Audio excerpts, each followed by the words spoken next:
શું બોલિવૂડનું એક item song આખા દેશમાં પ્રતિબંધિત થઈ શકે? નોરા ફતેહી અને સંજય દત્તના ગીત પર કેમ લાગ્યો પ્રતિબંધ? જાણો કેમ ભારત સરકારે નોરા ફતેહી અને સંજય દત્તના નવા ગીતને તમામ પ્લેટફોર્મ પરથી હટાવવાનો આદેશ આપ્યો. નમસ્કાર દર્શક મિત્રો, ધ લોકસત્તા શોમાં આપનું સ્વાગત છે. શું બોલિવૂડનું એક આઇટમ સોંગ આખા દેશમાં પ્રતિબંધિત થઈ શકે? નોરા ફતેહી અને સંજય દત્તના ગીત પર કેમ લાગ્યો પ્રતિબંધ? જાણો કેમ ભારત સરકારે નોરા ફતેહી અને સંજય દત્તના નવા ગીતને તમામ પ્લેટફોર્મ પરથી હટાવવાનો આદેશ આપ્યો.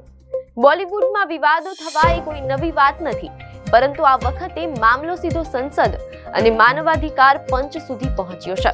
કન્નડ ફિલ્મ કેડી ધ ડેવિલ નું એક ગીત સરકે ચુનર તેરી સરકે અત્યારે આખા દેશમાં ચર્ચાનો વિષય બન્યું છે. નોરા ફતેહી અને સંજય દત્ત પર ફિલ્માવાયેલા આ ગીત પર ભારત સરકારે તમામ પ્લેટફોર્મ પર પ્રતિબંધ મૂકી દીધો છે. ગીતના શબ્દો એટલા વાંધાજનક હતા કે મુસ્લિમ સંગઠનોએ ફતવો બહાર પાડ્યો અને મહિલા પંચે સમન્સ પાઠવ્યા. શું છે આ આખી ઘટના અને કેમ બોલિવૂડમાં આઇટમ સોંગ્સ હવે મર્યાદા ઓળંગી રહ્યા છે?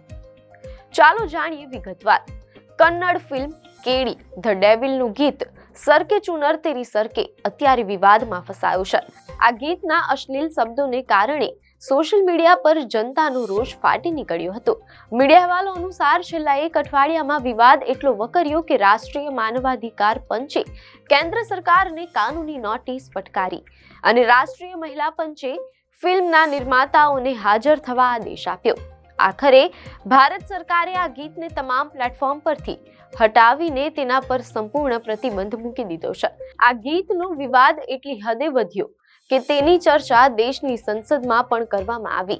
મીડિયા અહેવાલોમાં જાણવા મળેલ છે કે 17 માર્ચે માનવાધિકાર પંચે censor board CBFCના chairman Prasoon Joshi અને માહિતી પ્રસારણ મંત્રાલયને નોટિસ મોકલી હતી.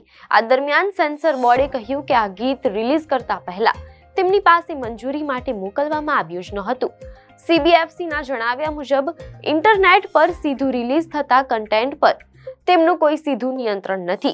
જો કે મીડિયા અહેવાલોમાં જાણવા મળેલ છે કે CBFCની વેબસાઇટ મુજબ જ્યારે કોઈ ફિલ્મ સર્ટિફિકેશન માટે આવે ત્યારે ગીતો અને તેના શબ્દોની ક્લિયરન્સ લેવી ફરજિયાત હોય છે. આ ઘટનાએ OTT અને સોશિયલ મીડિયા પર રિલીઝ થતા ગીતોના સેન્સરશિપ અંગેના નિયમો પર ફરી એકવાર સવાલ ઉભા કર્યા છે. વિવાદ વધતા જ ફિલ્મ સાથે સંકળાયેલા કલાકારોએ પીછેહટ કરવાનું શરૂ કર્યું છે. ગાયિકા માંગલીએ સોશિયલ મીડિયા પર જાહેર માફી માંગી છે. જ્યારે મીડિયા અહેવાલોમાં જાણવા મળેલ છે કે ગીતકાર રકીબ આલમે પોતાનો બચાવ કરતા કહ્યું કે તેમણે આ ગીત પોતાની જાતે લખ્યું નથી, પરંતુ કન્નડ શબ્દોનો માત્ર હિન્દીમાં અનુવાદ કર્યો છે. બીજી તરફ નોરા ફતેહીએ એક વિડીયો દ્વારા સ્પષ્ટતા કરી છે કે ગીત શૂટિંગ સમયે તેમને શબ્દોના અર્થની ખબર નહોતી. નોરાએ દાવો કર્યો કે જ્યારે તેમણે હિન્દી ડબિંગ સાંભળ્યું ત્યારે જ તેમણે ડાયરેક્ટરને વાંધો ઉઠાવ્યો હતો અને તેમણે આ ગીતનું પ્રમોશન ક્યાંય પણ કર્યું નથી. ભારતમાં કોઈ આઇટમ સોંગ પર પ્રતિબંધ મુકાયો હોય તેવી આ પ્રથમ ઘટના નથી.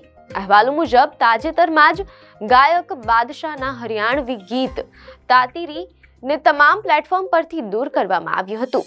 ભૂતકાળમાં નજર કરીએ તો 1993ની ફિલ્મ ખલનાયક અને 1994ની રાજા બાબુ જેવી ફિલ્મોના ગીતો પર ઓલ ઇન્ડિયા રેડિયો અને દૂરદર્શન પર પ્રસારિત કરવા પર પ્રતિબંધ હતો તેમ અહેવાલોમાં જાણવા મળેલ છે.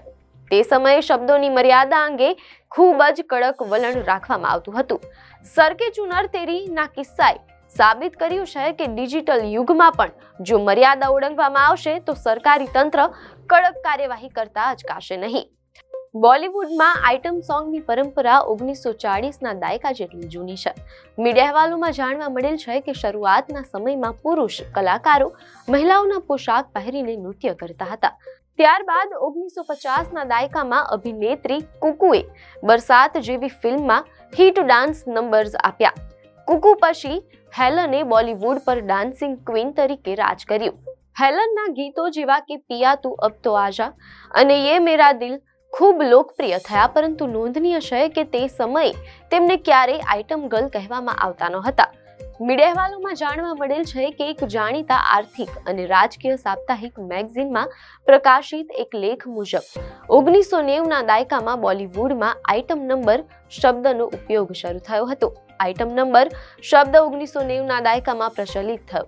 આજના સમયમાં ફિલ્મ વિવેચકો અને કલાકારો આઇટમ નંબર શબ્દને બદલે સ્પેશિયલ સોંગ શબ્દ વાપરવાનું વધુ પસંદ કરે છે. વિવેચકોનું માનવું છે કે પહેલાના સમયમાં ગીતકારો પાસે શબ્દો દ્વારા અર્થ છુપાવવાની કળા હતી, પરંતુ હવે ગીતના શબ્દો અને વિઝ્યુઅલ્સ અત્યંત સીધા અને ક્યારેક વલ્ગર બની ગયા છે.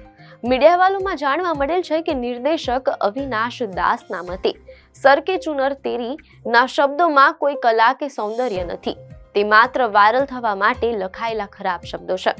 આજના પાર્ટી કલ્ચરમાં લોકોને ઘણીવાર શબ્દો કરતાં તેના મ્યુઝિક સાથે વધુ લેવા દેવા હોય છે. મીડિયા અહેવાલોમાં એમ પણ જાણવા મળેલ છે કે દિલ્હી યુનિવર્સિટીના વિદ્યાર્થીઓ સાથેની વાતચીતમાં પણ મિશ્ર પ્રતિસાદ જોવા મળ્યો છે. મોટાભાગની વિદ્યાર્થીનીઓનું માનવું છે કે જે દેશમાં જેન્ડર સેન્સિટિવિટીની જરૂર છે ત્યાં આવા ગીતો કેમ બને છે, આવા ગીતો લખવા જ ન જોઈએ. જ્યારે અન્ય વિદ્યાર્થીનીઓનું કહેવું છે કે ડાન્સ ગીતો ઉર્જા ભર્યા હોવા જોઈએ પણ અશ્લીલ નહીં. પરંતુ અંતે સવાલ એ જ રહે છે કે શું મનોરંજનના નામે સામાજિક અને નૈતિક મૂલ્યોનું બલિદાન આપવું યોગ્ય છે? નોરા ફતેહીના ગીત પરનો આ પ્રતિબંધ બોલિવૂડ અને સંગીત જગત માટે એક મોટો બોધપાઠ છે. જ્યારે ગીતોમાં વાંધાજનક શબ્દો આવે છે ત્યારે સમાજમાં તેની નકારાત્મક અસર પડે છે. આપને માહિતી સારી લાગી હોય તો વિડીયોને લાઈક અને શેર કરજો, ચેનલને સબસ્ક્રાઇબ કરજો.